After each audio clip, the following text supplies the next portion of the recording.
Hello everyone. It's been a while, I know. A lot of stuff going on in my personal life, but hey, that's not what you're here for. You're here for Wan 2.2, the new released model. Well, actually, set of models, which we're going to talk about today. And we're also going to talk about its comparison to Wan 2.1 and what it seems to do better. So this is the same prompt done in Wan 2.1, and that prompt is: a mysterious dark masked man in a black suit is walking to us as the camera pulls out, showing the large mass of white smoke moving behind the man and his hair blowing in the wind walking toward us. Man, that is a run-on sentence, but it seems to kind of work. They are moving toward us, smoke's behind them, hair is blowing in the wind. They take a step forward. However, the camera doesn't really pull out. On this one, however, it does pull out just a little bit, and the more dramatic walk forward, smoke stays behind them, hair is blowing in the wind. So you can see it has a bigger effect on the outcome.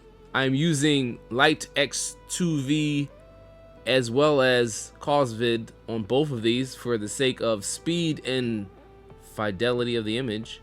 And I'm going to show multiple outcomes. I'm not going to just show you just this one, just to let you know or let you see that there's a consistent difference.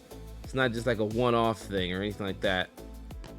I specifically brought up the ones that were comparisons of the same prompt, because not all these were the same prompt, but the ones that say black hat compare, that's Wan 2.1. So this is one of them. Get that very small step forward. I like the way the smoke blooms in the background. It's not like Wan 2.1 is bad. We have number 2. Now it zooms in rather than going out, which is not what I wanted. And this one's a little bit more stationary. So for the Wan 2.2, see the camera really backs out.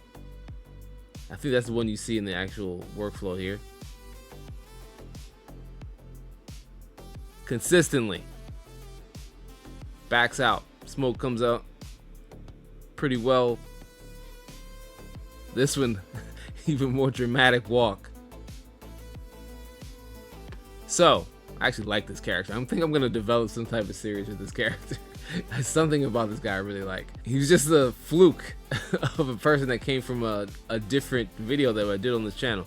But, as you can see, Wan 2.2 has a much more dramatic effect on the movement of the characters, as well as the camera movement as well, acknowledging it a lot more significantly and probably a little bit more easy. It still requires the same type of thing that I talked about in cinematic approach to your descriptions in the prompt, where you don't just describe the camera movement but describe the end result of what happens with the camera movement, so that way it knows where it's going, because there's a lot of situations where it's gonna kind of get lost if you don't. And yeah, when I was doing the pink-haired, basically my character, this pink-haired woman, was supposed to fly out of the window, and this was all in Wan 2.2. As you can see, this is me testing it over and over and over and over and over again. So I went over many different tests, but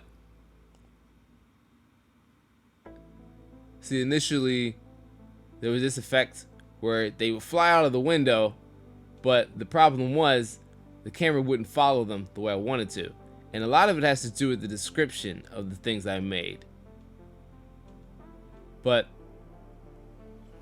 when I decided to do this, then she flies out of the window part goes away. In this version of the prompt, and I'll drop it in. So this version right here, right? This is the version where the camera really doesn't follow. Not that much. You still see the window sill here, right? Drop this into the workflow. This one, I talk about long tracking shot, blah, blah, blah, breaks the window, follows, tracks a young woman as she soars, flies through the air outside the window into the sky. Now, it seems like that will work, but you're talking about camera movement rather than talking about the scene. And because of that, it doesn't really give you the results you want. However, when I did drop this one in here,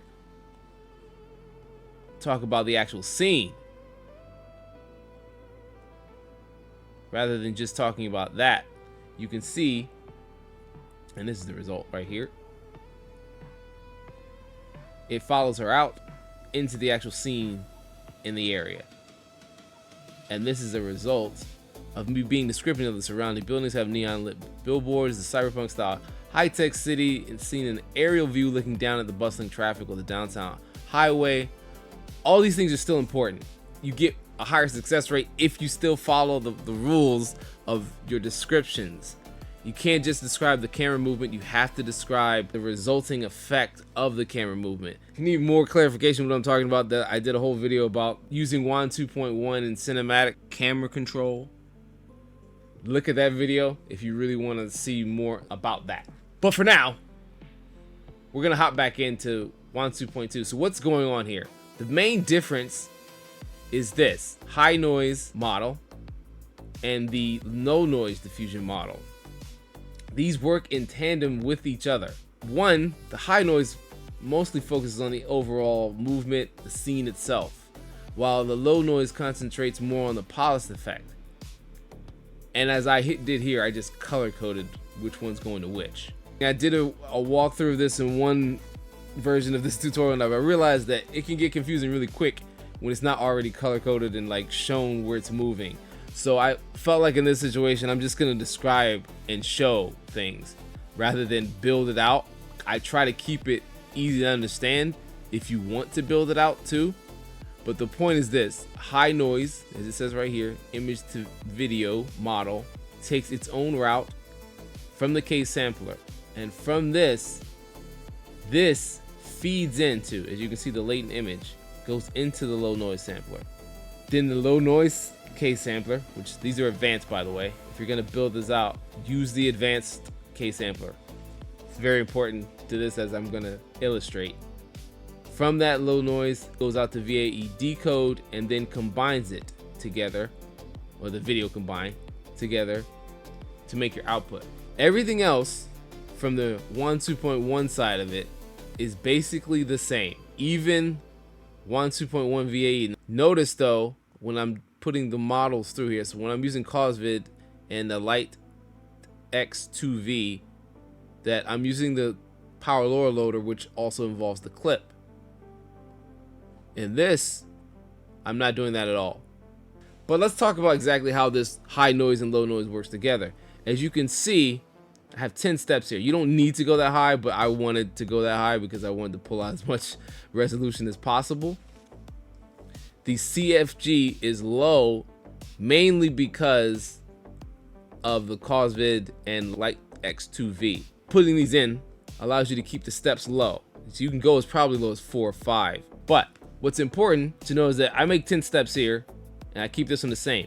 While this is not necessarily something you have to do, you have to understand how to do this to get the result you want. Notice that this says start at step and end at step. This is only on the advanced KSampler that you're going to find these types of parameters. You're starting at 0. I'm going halfway. You don't have to go halfway. You can go at any point in between 0 and 10. And then the rest of it finishes off. Now this says ends at step 332, but it doesn't really matter as long as it's above 10 steps, right? If you start to go at a different amount of steps than what you're allocating, right? 10 steps, that's where you're going to see like these weird things happen. And that's mainly because of this part where it says return leftover noise. So you got 10 steps, right? Adding noise is enabled by default, because if you don't add noise, you're not really doing any kind of diffusion model thing, which is what this is all about. From the very first tutorial I put on this channel, I talked about why that's important, right? The leftover noise is actually from 5 to 10 from here. Leftover noise is passed through from the latent image into this one, and that's what you're dealing with. If you don't actually deal with the leftover noise, you will see that noise show up, if that makes any sense. That's why these numbers and configurations are important. In fact, I can actually show you things of what I mean. For instance, here, you see these things that have these strange kind of noise here, right? So if you look at this, it's all noisy and makes no freaking sense. It's like, why is it so noisy? If you look, this says steps 15, and this says 0 to 556. Being that it ends at 556, which is way outside 15, it never really finishes. It never really denoises the way it should. And thus, you get this. Now, all you would have to do to put it inside the parameters, make this number less than this one. Make your end step less than this one. And then you'll see it'll start to fabricate it better. So let's just say we do this at 10, not even halfway. And then we start here from 10. And this number can be whatever. Doesn't matter for this part. But just to make it reasonable, we'll go 15. 15 steps, right? Because that's where it's supposed to end off as your last step. And I was also seeing what Clip Vision would do. You don't need Clip Vision, although you can use it.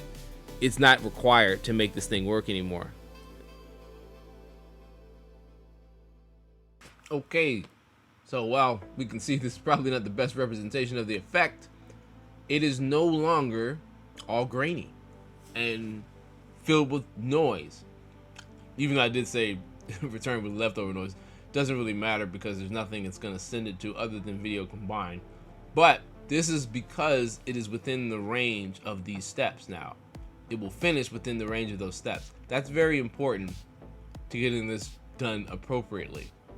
Realize this, as you can see, 0 to 10 versus 10 to 15. I didn't have to go halfway. I could go into many different numbers in between them as long as it's full completion of those things. Probably which would be less rewarding is if you go like 0, 1 here and then go 1 to 15 on low noise. You probably won't get the results you're looking for if you do that. I think it's better if you're gonna do it, leaning on this side of it, where you do more steps on this side than on the low noise side, would probably be more beneficial to get the effect you want. And of course, this was the prompt where it wasn't so descriptive, so we don't really follow her outside of the window. She breaks through the window. It also doesn't have any of those Loras that speed up and add fidelity to it. So as you can see, it takes like 14 minutes to do this. This was an experiment, so it doesn't really mean anything. You also notice like the difference in the quality without the Lightx and without CausVid. As you can see, it has those little weird kind of like fades into the background a little bit. The actual body, the form, the pixelation, I guess you could say, versus when you do use the CausVid, as you can see in these other iterations, you see it's more crisp. She doesn't like fade away like that. Let me drop this one into the workflow so you can see. This one is with, again, a different iteration of it, but this was with Lightx, I think, only. As you can see, I blanked out the CausVid Lora. They all the points of the workflow for Wan 2.2 that I made have a purpose. The shift, I fluctuate between 8 and 5 different numbers between that. These don't actually have to be the same. As you even see here, it's more appropriate or more important that I realize for having the Lightx strength on the high noise to be higher than the one on the low noise. It seems to be more important to do that. This part right here, these two things right here that make this whole workflow what it is, and the things you can manipulate as far as parameters that will change your outcome. You notice in the other one I used Euler Simple, and this one I used DDIM. You can also use UNIPC, LCM also works, but I have a tendency again to like DDIM and just the way the movements work.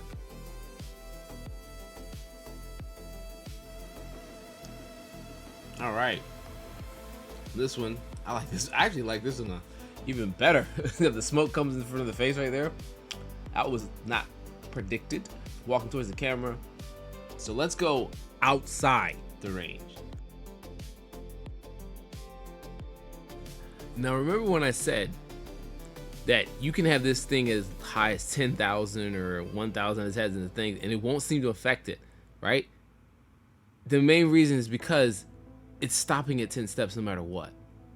It's going to stop there. It doesn't matter whether or not you input it, the end at step there or not, right? The first one is different in the sense that it needs to have this completed over. Remember, we're not sending any noise. We're not adding any noise to this, and we're not sending any leftover noise out because, you know, it's based off a latent image. So if this is incomplete, that's problematic. But if this one's not, it doesn't really matter because it's just working with what it has been given. So let's do something different. Put this outside of 10 steps. Say this ends at 12.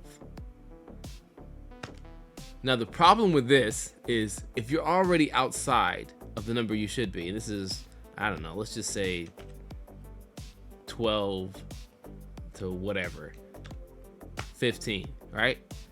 Now you're gonna see this thing shift into some more pixelation nonsense, mainly because you're going higher than the number of steps that needs to be completed. It might be more effective if you put it a little bit higher of a number to really see what I mean. Make this, 18, and then make this 15. Now watch this.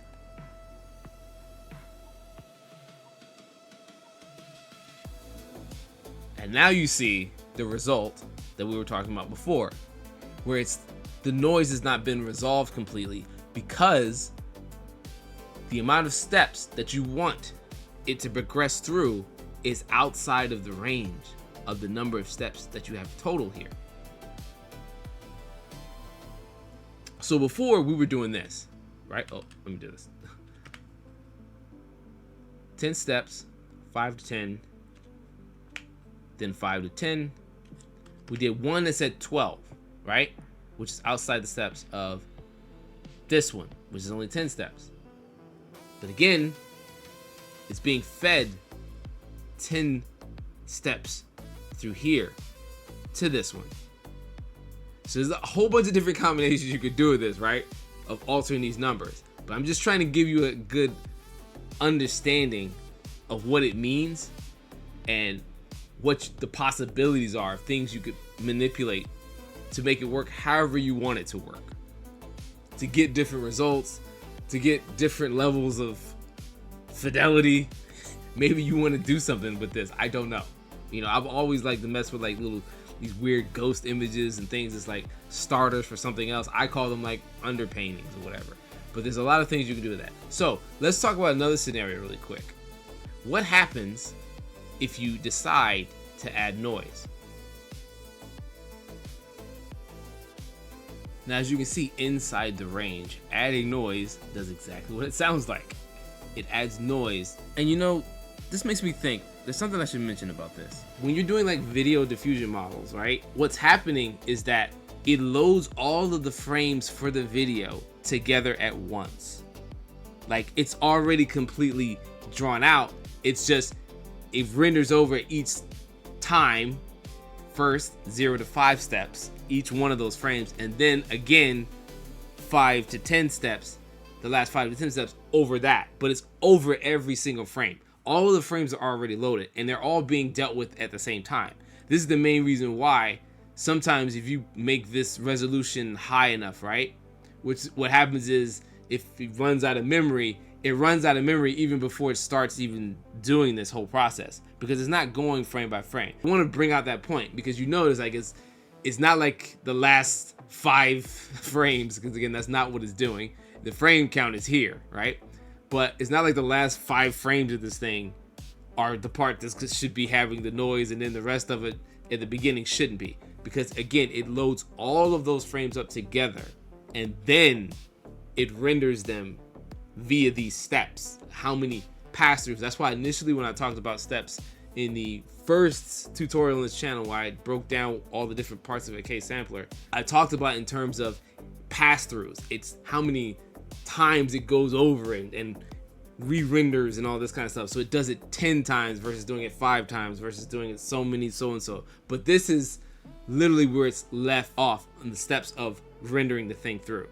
Adding noise has to do with literally what it's saying, adding noise to the image. So 0 to 5, right? What happens if you skip something? Well, yeah, like this. We skip 6. We skip over 6, 5, 0, 5, 7, 10. What happens when we do something like that?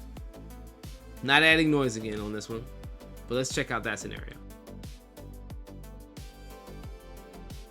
As you can see, it basically has the same effect as if you were doing something where you had incomplete or added noise. You can't skip steps in between them.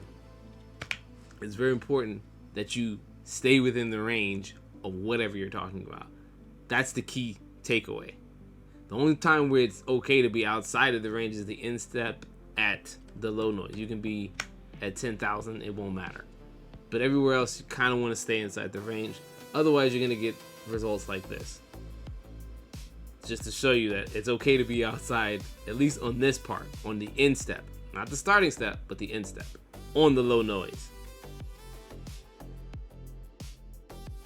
As you can see, having the instep way outside the bounds on the low noise sampler does not contribute to any problems in your result. For the most part, that's the biggest impact that I have seen on the outcome of everything you do. It has to do with that first thing we talked about in the very first tutorial, the KSampler, and what this has an effect on your outcome. But I just wanted to give the basic concepts of this new Wan 2.2, the high noise and the low noise, and what it does and how it's effectively changed the overall outcome of the videos and images you produce. But this workflow is available for free on Patreon. I believe I've already released it ahead of time. Some of you might have noticed that post already that I made, but this is a tutorial for utilizing it, and I hope it was informative. If you have any questions, please say so in the comments. Thanks for watching, and have a great day.